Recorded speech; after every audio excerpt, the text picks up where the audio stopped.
ಎಷ್ಟೇ ಸಂಬಂಧಿಕರು ಸ್ನೇಹಿತರು ಇದ್ದರೂ ಕೂಡ ಕೆಲವೊಂದು ಪರಿಸ್ಥಿತಿಯಲ್ಲಿ ನಾವು ಒಂಟಿ ಅನಿಸಿಬಿಡುತ್ತದೆ.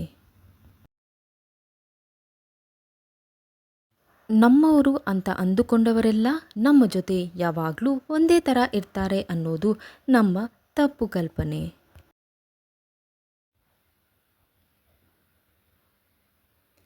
ಜೀವನ ಅನ್ನೋದು ಸೋಲು ಗೆಲುವಿನ ಆಟ.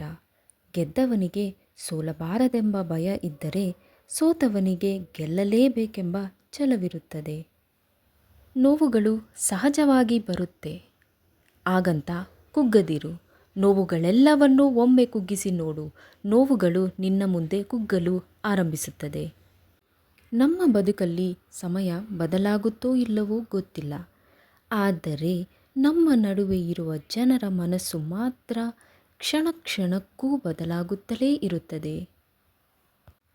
ಜೀವನದಲ್ಲಿ ಯಶಸ್ಸು ಹೇಗಿರಬೇಕೆಂದರೆ ನಮ್ಮನ್ನು ತಿರಸ್ಕರಿಸಿ ಹೋದವರೆಲ್ಲ ಮತ್ತೆ ನಮ್ಮನ್ನು ಹುಡುಕಿಕೊಂಡು ಬರುವಂತಿರಬೇಕು. ಕಷ್ಟದಿಂದಲೇ ನಿಮ್ಮ ಸುಖದ ದಿನಗಳ ಜನನವಾಗುತ್ತದೆ, ಸೋಲಿನಿಂದಲೇ ಗೆಲುವಿನ ಪಯಣ ಶುರುವಾಗುತ್ತದೆ. ಅದಕ್ಕಾಗಿ ಕಷ್ಟ ಸೋಲು ಎದುರಾದಾಗ ಅಳುವ ಬದಲು ಖುಷಿಪಡಿ. ಪ್ರಯತ್ನ ಎಂಬುದು ಬೀಜದ ಹಾಗೆ, ಬಿತ್ತುತ್ತಲೇ ಇರಿ. ಚಿಗುರಿದರೆ ಮರವಾಗಲಿ, ಇಲ್ಲವೆಂದರೆ ಮಣ್ಣಿಗೆ ಗೊಬ್ಬರವಾಗಲಿ.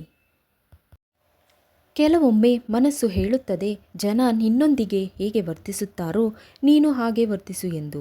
ಆದರೆ ಹೃದಯ ಹೇಳುತ್ತದೆ, ನಾವು ಅವರಂತೆಯೇ ವರ್ತಿಸಿದರೆ ಅವರಿಗೂ ನಮಗೂ ಏನು ವ್ಯತ್ಯಾಸ ಎಂದು.